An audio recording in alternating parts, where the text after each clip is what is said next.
निर्देशित करणे, दादानी मला तेही सौभाग्य दिलं, 3दा तालिकेवर बसवलं, राज्याचे मुख्यमंत्री खाली बसायचे, मी खुर्चीवर बसायचो, याच जिल्ह्यातला एक साधारण कुटुंबातला व्यक्ती आणि माझ्या जीवनाचा या कारकिर्दीचा शेवट सुद्धा राजकीय या विधिमंडळाच्या विधान परिषदेच्या सदस्यत्वाचा कालावधी हा सुद्धा या 13 मेला आता संपणार आहेच। पण मला वाईट असं वाटतं की दरवर्षी अजितदादा असायचे, आम्ही पहिल्या दिवशी त्यांना गुरुजी गेटवर घ्यायला जात होतो, सगळे येत होतो, राज्यपालाचं अभिभाषण झाल्यानंतर बुके देऊन दादाला म्हणायचो की दादा हे बजेटचं अधिवेशन आहे, आर्थिक पाहणी अहवाल आम्हाला वाचायला मिळावा। आणि दादा म्हणायचे आज तुम्ही पहिल्या दिवसाला जे दिवंगत लोक असतात, म्हातारी झालेली, जे विधिमंडळाचे सदस्य राहिलेले असतात, त्यांच्यावर शोक प्रस्ताव असतो।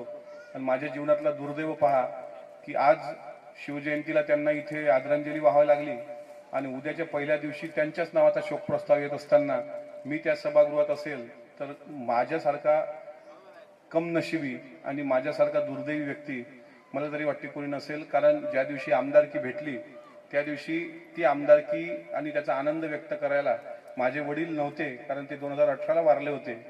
ते जर जिवंत असते त्यांना खूप आनंद झाला असता की आपण शेण काढणारी माणसं लोकांकडची, आपलं पोरगा आमदार झालं याचा लय आनंद झाला असता। आणि आमदारकी संपते असं वाटत होतं की हे अधिवेशन चांगलं गाजवायचं, आपल्या जिल्ह्यातल्या शेतकऱ्याचे प्रश्न मांडायचे, पण ते ऐकायला आज दादा नावाचा बाप माणूस जीवनात नाही। मला असं वाटतं याच्यापेक्षा वाईट दुसरं काही असू शकत नाही। आपण सर्व दादांना अभिवादन करायला एकत्र आलात त्याबद्दल आपले काही आभार मानणार नाही, पण दादासारखा व्यक्ती आता घडायला अनेक पिढ्या खपतील, पण अजितदादा नावाचा दुसरा व्यक्ती महाराष्ट्रात कधी होणार नाही। आणि अजितदादा गेल्यानंतर अजूनही आई बहिणीला, सर्वसामान्य लोकांना जी हळहळ आहे ती मला असं वाटते कधीच ती मिटल्या जाणार नाही।